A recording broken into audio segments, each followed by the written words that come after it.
빌립보서 3장 12절로 14절 말씀입니다. 우리 석절을 다 함께 읽습니다. 내가 이미 얻었다 함도 아니요 온전히 이뤘다 함도 아니라 오직 내가 그리스도 예수께 잡힌 바 된 그것을 잡으려고 달려가노라. 형제들아, 나는 아직 내가 잡은 줄로 여기지 아니하고 오직 한 일, 즉 뒤에 있는 것은 잊어버리고 앞에 있는 것을 잡으려고 표대를 향하여 그리스도 예수 안에서 하나님이 위에서 부르신 부름의 상을 위하여 달려가노라.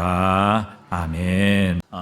IBM은 한때 세계 최고의 컴퓨터 회사였습니다. 그래서 컴퓨터 그러면 IBM이었죠. 전 세계 컴퓨터를 장악하고 있었을 때가 있었습니다. 그런데 곳곳에서 개인 컴퓨터, 퍼스널 컴퓨터가 이제 아주 작은 회사들에서 만들어지기 시작했습니다. 그러나 이 IBM은 자신들이 세계 최고의 회사이며 전 세계 시장의 거의 대부분을 장악했기 때문에 전혀 신경 쓰지 않았습니다. 안주하고 있었죠. 만족했습니다. 그들이 하면 얼마나 하겠느냐, 이런 마음을 가지고 여전히 그들은 변화하지 않았습니다. 결국 IBM은 모든 컴퓨터의 표준을 만들었음에도 불구하고 나중에 등장한 마이크로소프트사에 의해서 모든 자리를 빼앗기게 됩니다. 지금은 아주 작은 기업으로 남아있게 되고 결국 마이크로소프트가 IT계를 석권하게 되는 이런 일이 일어나게 됩니다. 우리에게 중요한 교훈을 가르쳐 주지요. 자기의 자리에 만족하는 자, 그 자리에 안주하는 자는 결코 그 자리를 지킬 수 없다, 승리하는 인생이 될 수 없다라는 것을 우리에게 가르쳐주는 중요한 교훈입니다. 요즘 범죄 수사 기법 중에 프로파일링이라는 것이 있습니다. 범죄 현장에 남겨진 증거 중에서 이 범행의 패턴을 추론해서 용의자의 범위를 줄여가는 것이지요. 이 프로파일링이라는 것은 범인의 특정 범행 방식, 즉 사람은 어떤 특정한 패턴을 고수하는 그런 경향이 있다라는 이런 가정에서 출발을 하는 겁니다. 예를 들어서 담장을 넘는 버릇이 있는 절도범은 설사 대문이 열려 있어도 굳이 담장을 넘는 이런 행위를 한다는 것입니다. 도대체 왜 열린 대문을 두고 담장을 넘는 것일까요? 그 이유는 바로 타성 때문입니다. 많은 기업, 많은 사람들이 실패하는 원인을 보면 바로 이 타성에 젖어 있기 때문에 그 타성이 아주 중요한 실패의 원인이라는 것을 우리에게 알려주고 있습니다. 자, 그렇다면 왜 인간은 타성을 갖게 될까요? 왜 현실에 안주하려고 할까 하는 것입니다. 이 뇌과학자들에 의하면 인간 두뇌의 질량은 몸 전체의 겨우 2% 정도밖에 되지 않는다고 합니다.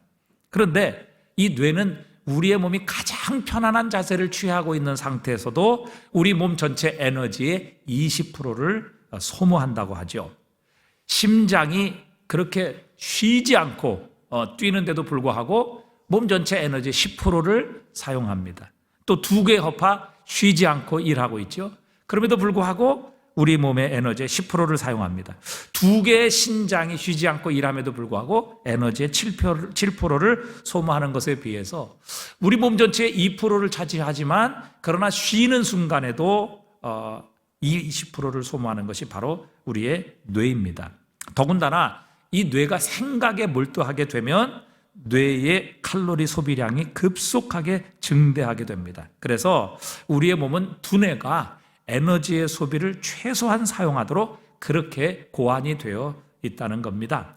그 장치 중에 하나가 무엇인가 하면 사람으로 하여금 자연스럽게 고정관념에 의존하도록 만드는 겁니다. 타성에 젖도록 그냥 습관에 따라 행동하도록 그렇게 만드는 것이죠. 그래서 사람이 어떤 사물에 대해서 한번 경험을 갖고 판단을 하게 되면 그와 유사한 행동을 반복해서 하게 되고 또 그 유사한 사물에 대해서는 다시 깊이 생각하거나 평가하지 않고 거의 무의식적으로 타성에 젖어 혹은 고정관념에 따라 행동하도록 우리의 뇌가 그렇게 만들어져 있다는 것입니다.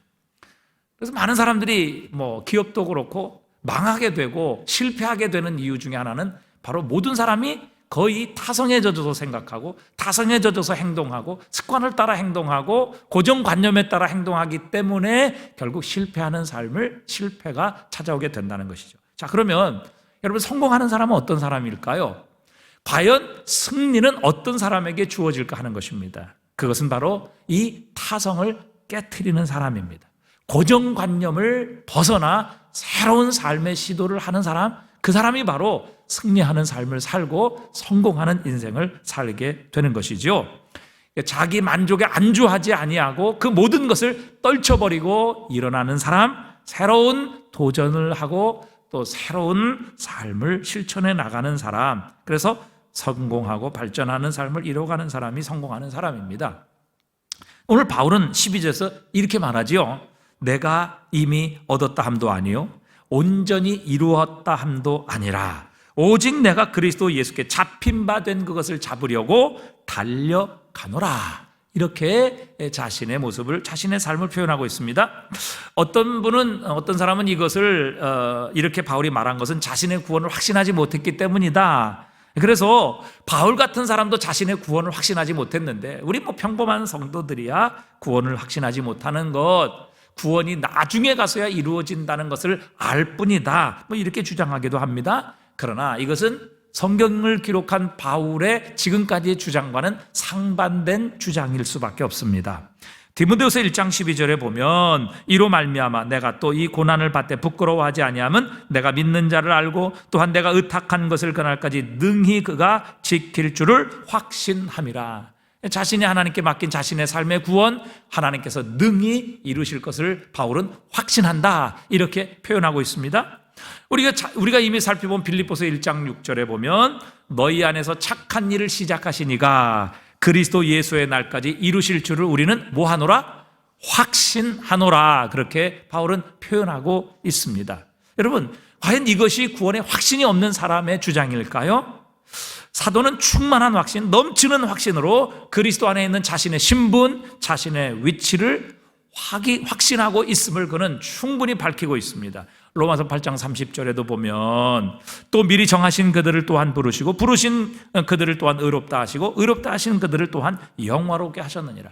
하나님께서 우리에게 영화롭게 하실 것을 너무도 확신했기 때문에 그것을 현재형으로 그는 과거형으로 이 모든 것들을 표현하고 있음을 우리에게 가르쳐 줍니다. 그러니까 바울은 결코 자신의 구원을 흔들린 사람이 아닙니다. 구원을 확신했고 거기에 대해 자신감을 가졌죠. 그럼에도 불구하고 오늘 바울이 나는 아직까지 이루지 못했고 또 하나님께서 우리에게 약속하신 그 자리에 도달하지 못했다, 이렇게 말하는 것은 도대체 무엇을 표현하는 것일까 하는 것입니다. 그것은 바로 하나님께서 자신을 사로잡아 우리로 하여금 자신을 향해 가지고 계신 바로 그 목표에 아직 이르지 못했음을 표현하는 그의 선언입니다. 즉 주님께서 자신을 바울을 향해 가지고 계시는 목표는 그저 바울의 죄를 용서하시고 그를 구원하시고 그를 사도로 세우시는 그 정도의 목표가 아니라 정말 그리스도처럼 되는 것, 바로 그것이 하나님께서 자신을 향해 가지고 계시는 목표인데 자신은 아직까지 그런 삶에, 그런 모습에 도달하지 못했다는 것이죠. 그런 현재 모습에 결코 안주하지 않았습니다. 나는 됐다, 이 정도면 충분하다, 이렇게 고백한 것이 아니라 나는 아직 이르지 못했다, 나는 붙잡지 못했다, 그래서 지금 그것을 붙잡으려고 달려가고 있는 중이다, 뛰어가고 있는 삶이다, 이렇게 자신을 표현하고 있는 것이죠. 여러분, 그리스도인들이 가지는 가장 큰 위험 중 한 가지는 바로 자기 자신에 대해 만족하는 것이죠. 즉 신앙의 타성에 젖는 것입니다. 나는 이 정도 됐기 때문에, 이 정도 봉사했기 때문에, 이 정도 수준에 이르렀기 때문에 나의 신앙에는 별 문제가 없어, 이렇게 자신의 타성에 젖어버리는 것입니다. 정말 이렇게 신앙의 타성에 젖어버리고 자기 만족에 물들어 있는 성도야말로 영적 성장의 가장 큰 적이라는 것을 우리는 발견해야 합니다. 내가 하나님께서 정말 책망하실 큰 죄악, 살인, 간음, 도적질, 안식일을 지키는 거, 이런 것을 범하지 않았기 때문에 나는 문제가 없다, 이렇게 하면서 자신을 별로 검토하지 않고 그냥 타선에 젖어서 신앙생활하는 이것은 우리 영적 성장의 큰 적이 되는 것입니다. 모르겠습니다. 내가 회심했다는 사실, 그리스도인이 되었다는 이 사실에 만족하며 주저앉아 버리기가 얼마나 신앙에 쉬운지 알 수 없습니다. 그러나 바울은 자신을 살펴보고 검토하며 자신은 하나님께서 부르신 그 자리, 하나님께서 자신을 향해 가지고 계시는 그 목표, 거기에 아직 도달하지 못했고 이르지 못했기 때문에 그 위대한 사도가 지금도 자신은 그 목표, 하나님이 주신 상을 위하여 달려가고 있다, 그렇게 자신을 표현하고 있는 것이죠. 그렇기 때문에 그는 결코 자만하지 않았습니다. 다성해졌지 않았습니다. 죽음을 당하는 그 순간까지도 그는 온 세상과 열방을 향해 예수 그리스도의 복음을 전하며 생명을 살리는 이 일에 자신의 삶을 불태울 수 있었던 것이죠. 자, 그러면 우리는 오늘 바울을 통해서 어떻게 우리도 이렇게 하나님께 쓰임 받으며 정말 하나님과 이 세상에서 승리하는 삶, 성공하는 인생이 될 것인가 하는 것을 우리가 말씀을 통해 함께 나눠보려고 합니다. 여러분, 하나님 앞에 성공하고 승리하는 삶, 또 이 세상에서도 하나님의 복을 받는 사람들의 첫 번째 특징은 바로 그들은 열정을 가지고 있다는 것입니다.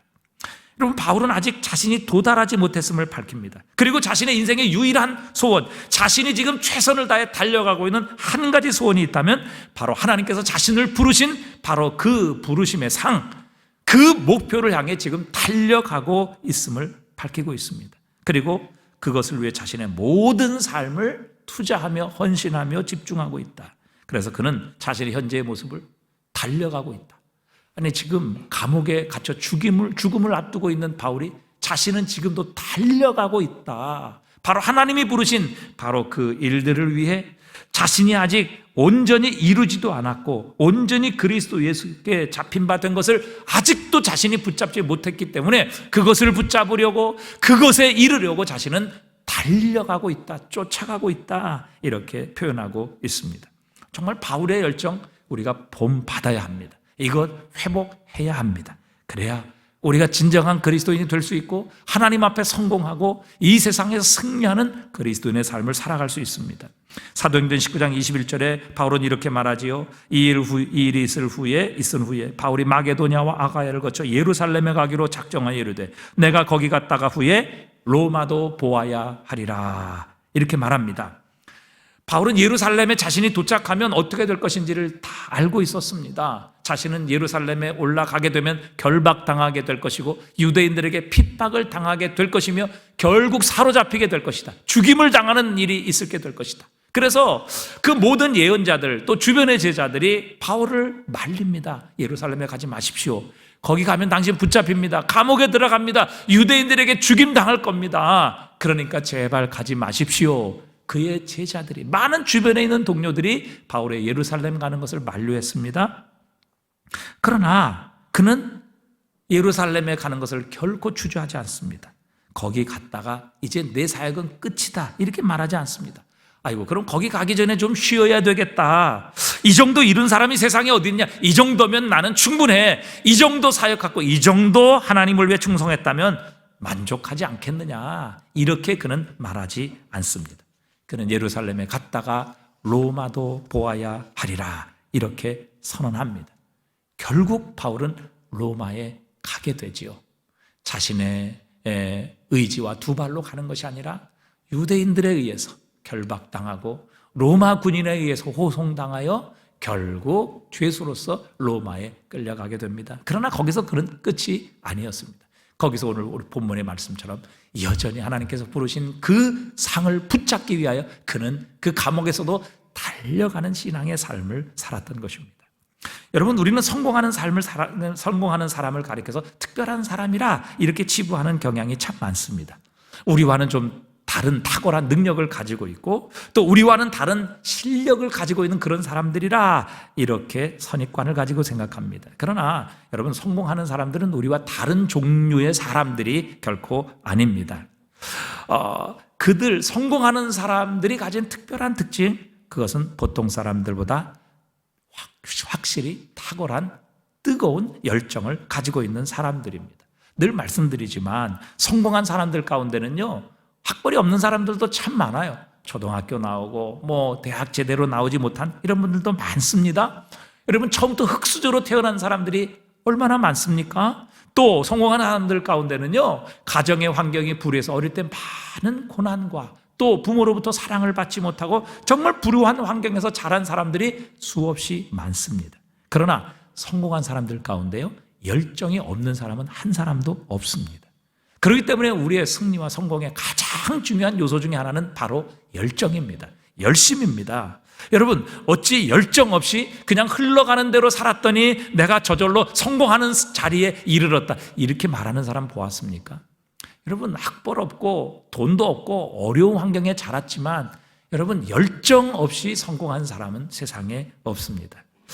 초대교회의 부흥을 한마디로 정의한다면 불이라고 표현할 수 있을 것입니다. 그것도 성령의 불이 그들에게 임하게 되었을 때 초대교회는 하나님의 놀라운 부흥의 역사를 이루었지요. 사도행전 2장 3절에 보니까 마치 불의 혀처럼 갈라지는 것들이 그들 위에 보여 각 사람 위에 하나씩 임하여 있더니 그들이 다 성령의 충만함을 받고 성령이 말하게 하심을 따라 다른 언어들로 말하기를 시작하니라. 성령의 불이 성도들에게 임하게 되었습니다. 그때 어느 누구도 성령의 불로 임하신 그 하나님의 열정, 하나님의 열심을 어느 누구도 끌 수가 없었던 것입니다. 누가 모이라고 하지 않았는데도 그들은 날마다 성전과 집에 모였습니다. 교제했고 또 자신의 재산과 소유를 자발적으로 팔아서 모든 사람들이 공동으로 나누는, 통용하는 역사가 일어나기 시작했습니다. 그리고 오로지 복음을 전하고 기도하는 일에 헌신했습니다. 복음을 전하다가 핍박을 받으면 움츠러들고 포기하는 것이 아니라 오히려 예수 그리스도의 이름으로 핍박받는 것을 기뻐하며 더 열심을 가지고, 마치 우리가 불을 끌 때 불을 치게 되면 오히려 그 불꽃이 퍼져서 더 번지는 것처럼 핍박은 오히려 열정을 가지고 성령의 불을 가지고 있었던 그 초대교회 성도들의 마음에 불을 더 확산시켰고, 그렇게 핍박을 받았던 성도들은 오히려 주 예수 그리스도의 이름으로 핍박받는 것을 기뻐하며 그들 앞을 떠나오게 되었습니다. 결국 이 성령의 불은 예루살렘과 온 유대와 사마리아와 땅끝까지 이르러 오늘 우리에게도 전해지게 하신 것이지요.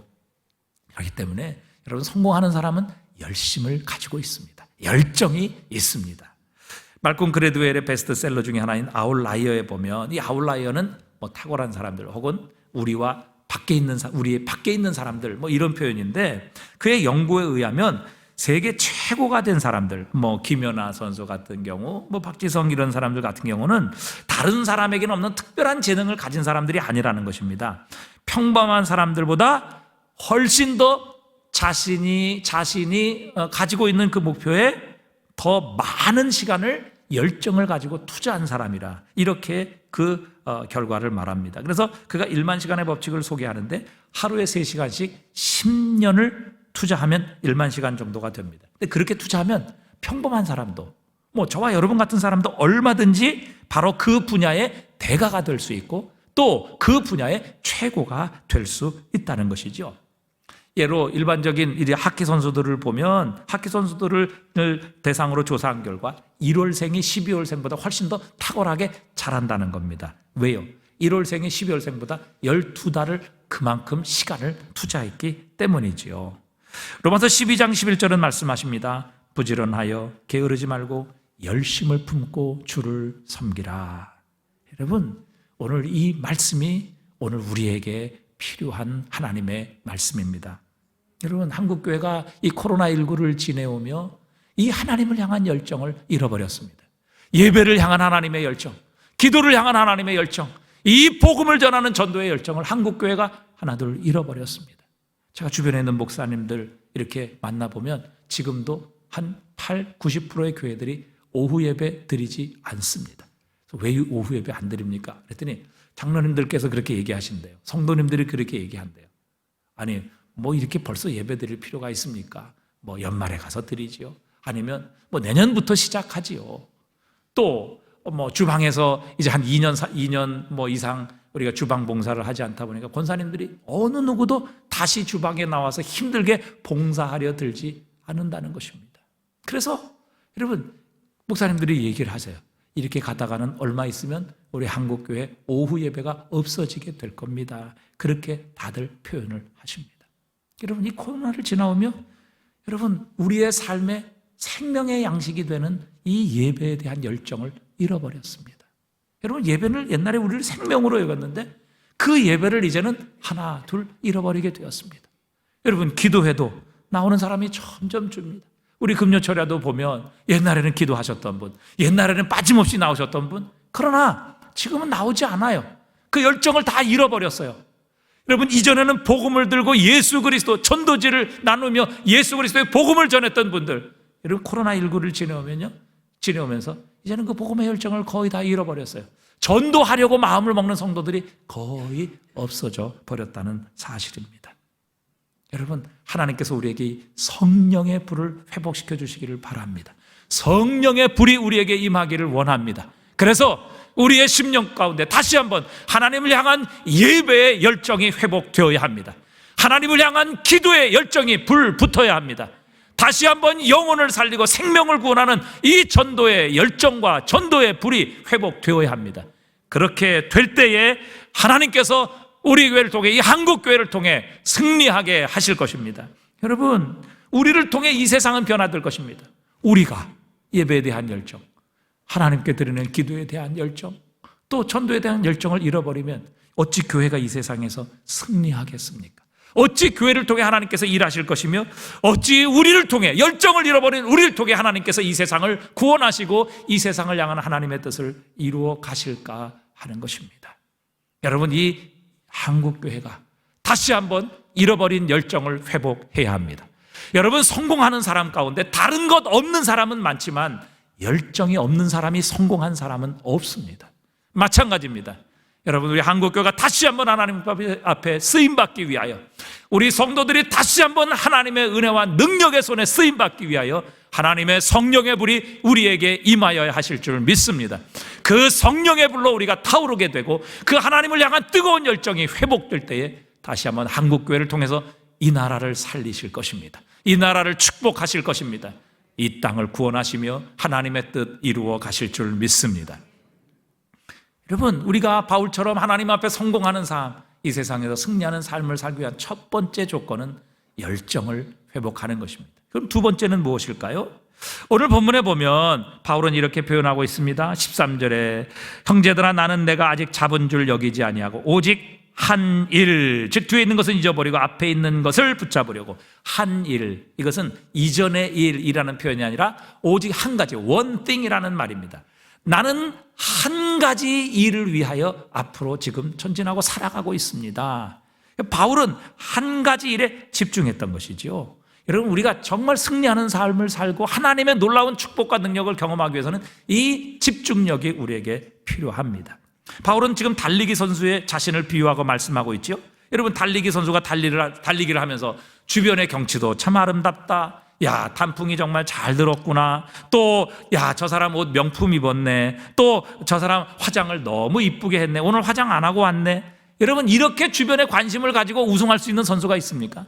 여러분, 그렇지 않습니다. 달리기 선수는 오직 한 가지 일에 집중해야 합니다. 자기가 들어가야 될 목표, 그 골인 지점을 목표, 그 한 가지를 위해 여러분 달려가는 것입니다. 그것을 위해서는 모든 것을 내려놓고 희생하는 것이죠. 여러분, 집중한다는 게 뭡니까? 다른 모든 그 목표에 관련 없는 것은 내려버린다는 것입니다. 다른 모든 것, 목표에 관련되지 않는 것은 다 포기하는 것, 그게 집중입니다. 여러분, 그리스도인은 한 일에 집중해야 합니다. 산만해서는 결코 성공할 수 없습니다. 여러분, 세상에 우리를 산만하게 만드는 흥미거리가 얼마나 많이 있습니까? 돈도 그렇죠, 쾌락도 그렇죠, 물질도 그렇죠.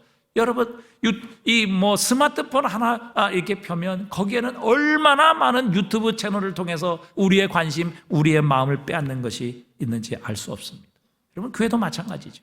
여러분, 성도가 교회를 중심으로 신앙생활을 해야죠. 교회가 아닌 세상과 다른 것에 우리의 마음과 우리의 집중력, 우리의 모든 관심을 빼앗겨 산만한 삶을 사는, 과연 그 사람이 하나님 앞에 성공하는 삶을 살 수 있겠느냐는 것이죠. 결코 하나님이 정해주신 그 목표에 도달할 수 없습니다. 여러분, 다니엘이라는 사람은 한 가지 목표에 집중했던 사람입니다. 그 사람은 자신을 포로로 잡아온 그 엄청난 힘을 가진 바벨론 왕의 눈치를 보려고 하지 않았습니다. 그래서 그는 과감하게 왕이 먹으라고 하는 고기 먹지 않습니다. 자신의 출세를 위해서 주변의 사람들과 또 주변의 환경과 타협하지 않습니다. 다른 신에게 기도하거나 다른 신에게 절하면 굶주린 사자의 밥이 되게 하겠다, 위협하잖아요. 그러나 그는 사자의 밥이 되는 위협에도 불구하고 이전처럼 집에 가서 예루살렘을 향해 창문을 열고 하루에 3번씩 하나님 앞에 기도하는 일을 멈추지 않았습니다. 여러분, 이 다니엘이 집중했던 한 가지는 오직 하나님을 기쁘시게 하는 것이었습니다. 하나님의 마음에 합한 사람이 되는 것이었습니다. 그래서 그는 그 이외에 다른 어떤 것도 다 포기했고, 심지어는 자신의 생명조차 아까워하지 아니하고 하나님을 기쁘시게 하는 것, 그리고 하나님의 마음에 합한 사람이 되는 일에 그의 모든 삶을 집중했던 것입니다. 그랬더니 하나님께서 다른 모든 것 다 더해 주십니다. 굶주린 사자의 굴에 들어갔을 때 하나님께서 친히 그 사자의 입을 다 막아주셨고, 자신을 그렇게 모험했던 자들 그 사자굴에 들어가자마자 사자굴에 떨어지기도 전에 사자들이 그들을 삼켜버리게 되는 역전의 역사가 일어나게 하십니다. 여러분, 다니엘은요, 바벨론에 포로 잡혀왔죠. 나라가 메대 나라로, 그 다음에 페르시아 나라로 나라가 3번 바뀝니다. 정권이 한 번 바뀌어도 여러분, 모든 인물은 바뀌게 돼 있는 것 아니에요? 나라가 3번 바뀌었는데도 불구하고 이 3나라에서 여전히 최고의 총리가 되게 하시는 놀라운 축복을 하나님이 허락해 주셨습니다. 왜요? 그의 소원은 한 가지, 하나님의 마음에 합한 자가 되는 것이었습니다. 하나님을 기쁘시게 하는 이 한 가지에 초점을 맞췄을 때 하나님께서 그 모든 것 책임져 주시고 막아주시고 더해 주시고 축복해 주셨던 겁니다. 여러분, 우리가 가장 중요한 하나님 기뻐하시는 것에 집중하게 되면 나머지 모든 것은 따라오게 되어 있습니다.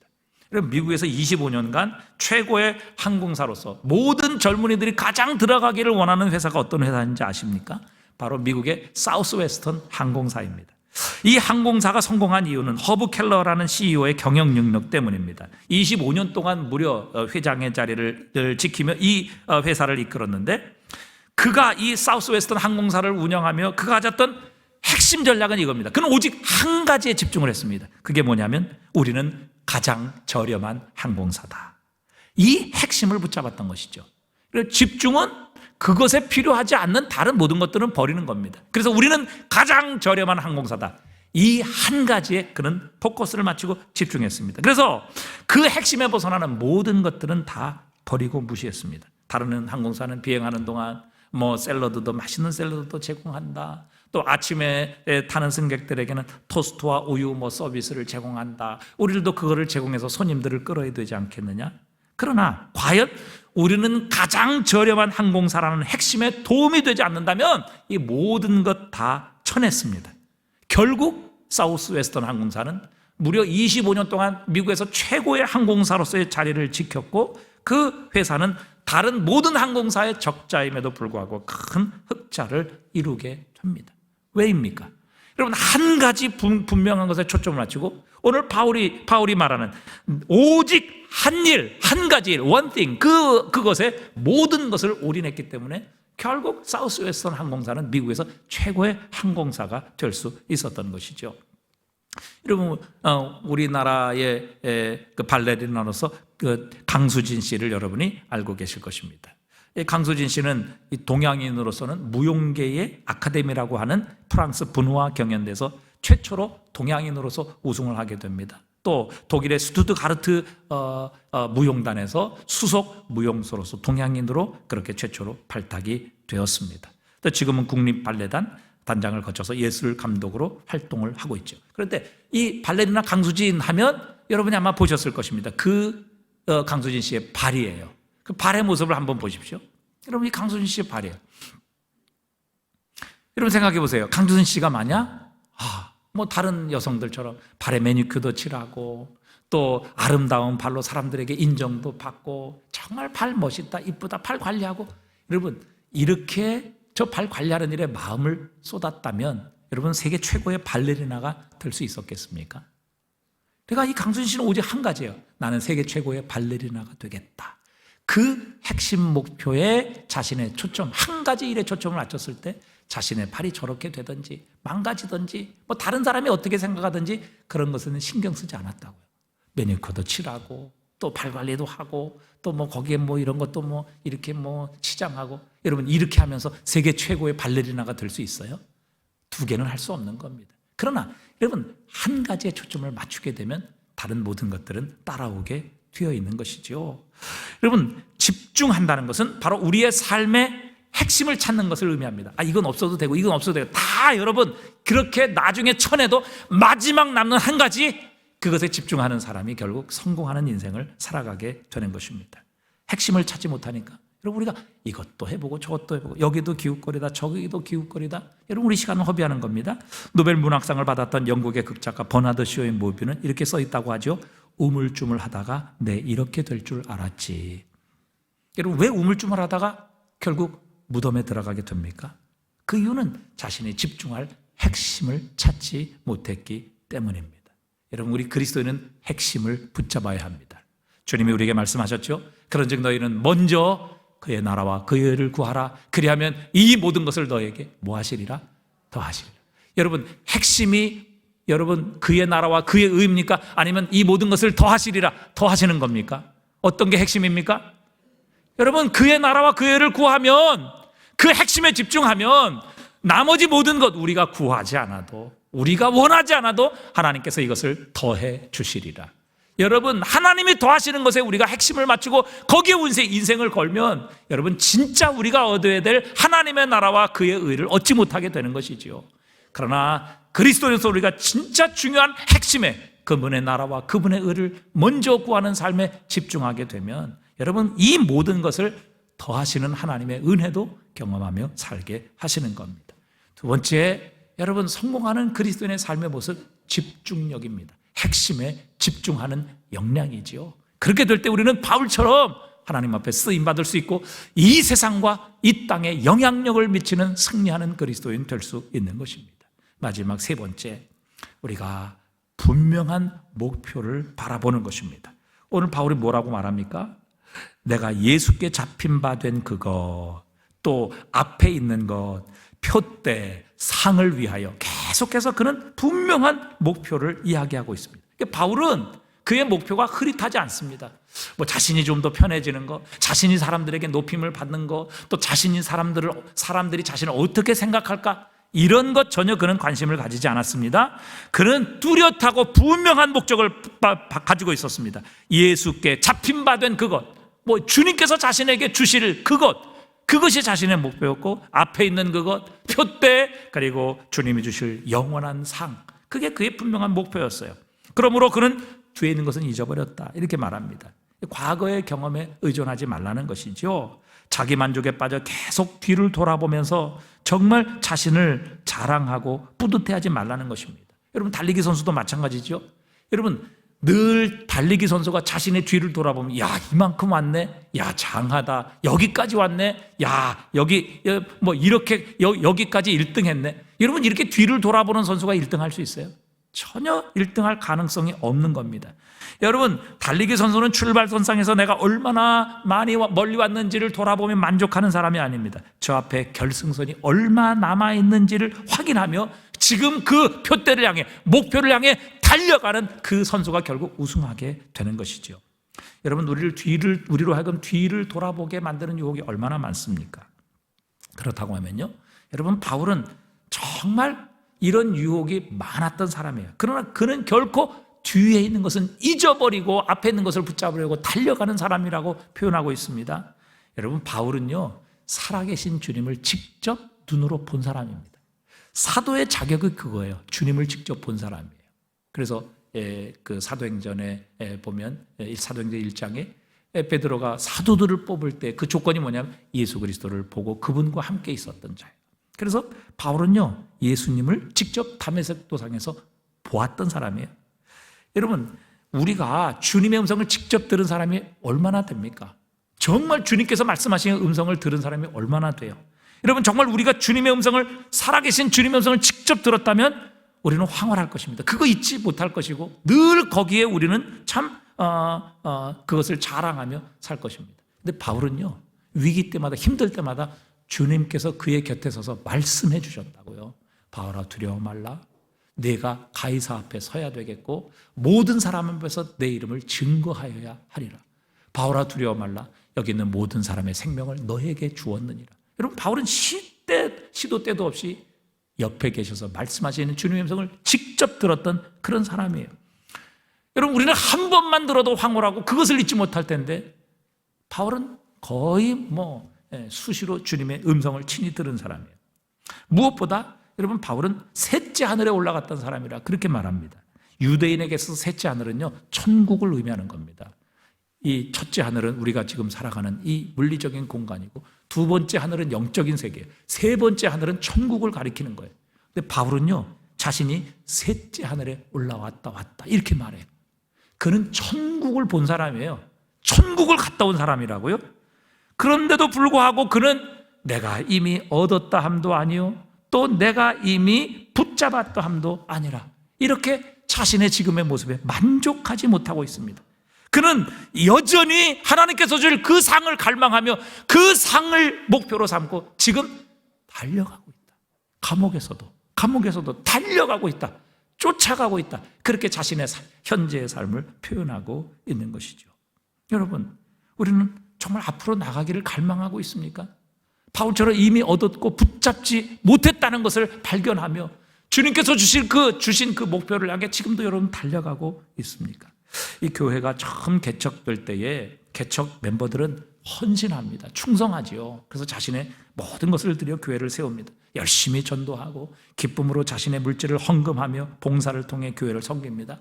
여러분, 그러다가 새 가족들이 들어옵니다. 그리고 교회가 어느 정도 부흥하기 시작하면요, 기존의 개척 멤버들 혹은 처음에 헌신했던 성도들이요, 나중에 새 가족들이 자신의 헌신을 알아주기를 원합니다. 그래서 자신이 했던 것에 늘 집착합니다. 미련을 버리지 못합니다. 알아주지 못하면 불만과 불평을 터뜨립니다. 결국 갈등을 일으키고 새 가족이 나가기도 하고 기존 신자들이 결국 교회를 떠나게 되는 이런 일들을 수없이 보아왔습니다. 여러분, 왜 그렇습니까? 자신의 헌신과 자신의 충성, 자신의 과거의 모든 봉사를 집착과 미련을 버리지 못하는 겁니다. 과거에서 벗어나지 못하는 것이죠. 과거의 수고와 헌신에 도취되어 있고 그것이 장애물이 돼서 더 이상의 헌신, 더 이상의 봉사를 가로막고 있는 것입니다. 그래서 결국 교회가 어느 정도 성장하다가 주저앉고 퇴보하는 이런 교회들이 얼마나 많은지 알 수 없습니다. 왜 이렇게 됩니까? 결국 하나님께서 주실 그 진정한 목표를 잃어버렸기 때문입니다. 그래서 자꾸 과거 돌아보고요, 과거에 했던 거 기억하고요, 그것을 알아주지 않는다고 불평, 원망하는 것이죠. 우리는 다 잊어버리고 앞에 있는 것만 생각해야 합니다. 주님을 위해, 교회를 위해 아무리 큰 희생을 하셨더라도 다 잊어버리십시오. 자신을 대견히 여기는 마음으로 뒤를 돌아보게 만드는 그 어떤 것이라도 우리의 영적 성장을 저해하고 가로막는 방해물이기, 장애물이기 때문에 그렇습니다. 오늘 바울의 승리의 비결은 바로 여기에 있었죠. 오직 내가 그리스도 예수께 잡힌 바 된 그것을 잡으려고 달려가노라. 사도 바울은 항상 목표를 바라보았습니다. 지금까지 그가 성취한 것은 너무도 훌륭하고 정말 너무도 타의 추종을 불허하는 그런 업적과 많은 생명을 구원하고 하나님의 일들을 감당했습니다. 그러나 하나님께서 자신에게 주실 그 목표에 비교하면 지나간 모든 것들은 초라하고 하찮기 그지 없다는 것을 그는 시인하고 있었던 것입니다. 그래서 뒤에 있는 것을 잊어버리고 하나님께서 부르신 그 부름의 상을 붙잡기 위해 지금도 달려가고 있다고, 그는 분명한 목표를 세워놓고 그 목표를 향해 지금도 최선을 다해 달리기 경주처럼 달려가고 있는 것이죠. 자, 그렇다면 그가 세운 목표가 무엇이냐는 것이죠. 그가 세운 목표가 무엇입니까? 그것은 10절, 11절에 이미 그가 고백하고 있습니다. 내가 그리스도와 그 부활의 권능과 그 고난에 참여함을 알고자 하여 그의 죽으심을 본받아 어떻게 해서든지 죽은 자 가운데서 부활에 이르려 하노니. 한마디로 요약한다면 바로 예수 그리스도를 닮는 것입니다. 그는 예수 그리스도처럼 죽기를 원했습니다. 자신의 옛사람이 죽기를 원했고 자신의 옛사람이 십자가에 못 박히기를 원했고 더 이상 자신 속에 자신이 사는 것이 아니라 그리스도 예수께서 사시는 것이 그의 꿈이요 그의 목표였습니다. 사람들처럼 세상처럼 헛된 것을 위해 죽고 아무것도 남지 않는 그런 죽음이 아니라 예수님처럼 사람을 살리고 생명을 살리는 그런 죽음을 죽기를 원했던 것입니다. 그래서 자신의 목숨을 바쳐 그는 교회를 위해 헌신했고 교회를 위해서라면 자신의 목숨까지도 기꺼이 내어주는 헌신의 삶을 살았던 것이죠. 예수님처럼 죽기를 원했던 것입니다. 그리고 예수님처럼 고난받기를 원했습니다. 죄 때문에, 자신의 잘못 때문에 핍박받고 고난다는 것이 아니라 의 때문에 하나님의 영광 때문에 고난을 받은 그 그리스도 예수의 고난에 그는 동참하기를 원했습니다. 왜요? 하나님의 상급이 기다리고 있기 때문입니다. 그는 그리스도의 부활의 영광에 참여하기를 원했습니다. 그러기에 그는 그 목표를 가지고 지금도 쉬지 않고 달려가고 있는 것이죠. 여러분, 우리는 그리스도를 알고 그분과 같이 되며 그와 영원히 함께하도록 부르심을 받고 그분의 손에 붙잡힌 바 된 사람들입니다. 여러분, 오늘 우리는 그 목표를 향해 지금 달려가고 있습니까? 정말 그리스도 예수를 닮아가고 있습니까? 혹시 지금 우리의 삶에 안주하고 타성에 젖어 신앙의 삶을 살아가고 있는 것은 아닙니까? 여러분, 이것이 주님이 우리를 붙잡으시고 우리를 구원하신 목표입니다. 마땅히 이것이 내 삶의 중심이자 우리의 삶의 초점과 포커스가 되어야 합니다. 열망을 가지고 오늘도 우리가 달려가고 집중해야 될 우리의 핵심적인 관역이라는 사실입니다. 여러분, 그리스도인은 자신의 구원을 확신합니다. 하나님께서 우리를 향해 가지고 계시는 목표를 분명히 알고 우리는 그 목표에 아직 도달하지 않았음을 점검하며 살아가는 사람들입니다. 그리고 그 목표에 맞는 사람이 되기를 오늘도 열정을 가지고 사모하며 그 하나님이 주신 목표에 우리의 모든 삶을 집중하여 다른 모든 가지들을 쳐내며 그 그리스도 예수의 목표를 따라 살아가는 바로 그 삶, 그것이 그리스도인의 삶의 모습임을 오늘 가르쳐주고 계십니다. 세상의 성공은 잠시의 기쁨, 행복을 줄지 모르지만 하나님 앞에서의 성공은 영원한 생명을 주십니다. 사라지지 않는 기쁨을 주십니다. 모든 사람, 세상, 그리고 지옥에 가 있는 그 영혼들 앞에서도 하나님께서 우리의 머리 위에 모든 사람이 보란 듯이 생명의 면류관을 씌워주시며 착하고 충성된 종이라고 영원토록 칭찬받는 영광이 하나님 앞에서 성공하는 사람들에게 준비되어 있습니다. 오늘 사도 바울이 가졌던 열정, 집중력, 분명한 목표, 이 세 가지를 통해 우리도 하나님과 세상에서 승리하는 인생 되실 수 있기를 주님의 이름으로 축복합니다.